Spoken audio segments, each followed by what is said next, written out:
A big scare in a West Valley neighborhood when someone calls police about a child abduction. Thanks for choosing us. I'm Stephanie Hockridge. And I'm Steve Irvin. That neighborhood, the same one where 5-year-old Jessie Shockley disappeared just a few months ago. ABC 15's Eric English is live near 45th Avenue in Glendale.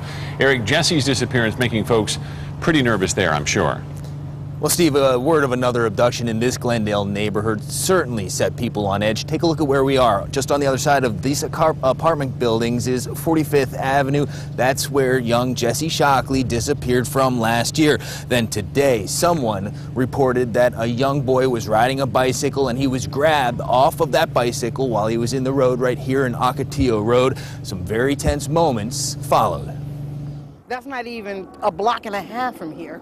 This is where Jessie was taken. Neighbors in this Glendale neighborhood could hardly believe it could happen here again. You know, and this is the second child taken from over here.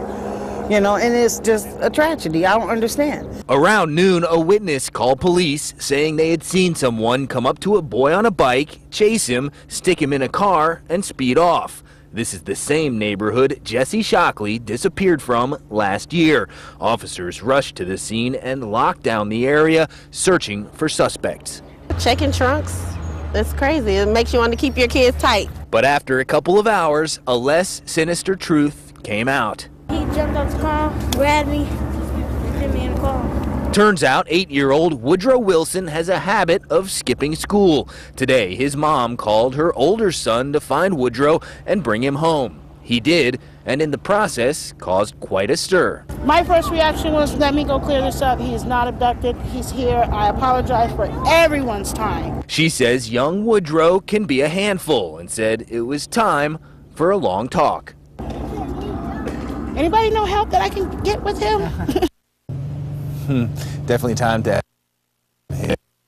as well that ends well out here, but again, this Jessie Shockley, her disappearance so close, certainly a little too close to call for a lot of people out here. Steve. Yeah, it's difficult for any parent in that neighborhood, I'm sure. Thanks, Eric. Meantime, the search continues for Jessie Shockley, who's now been missing for more than 6 months. The Glendale girl would have turned 6 years old earlier this month.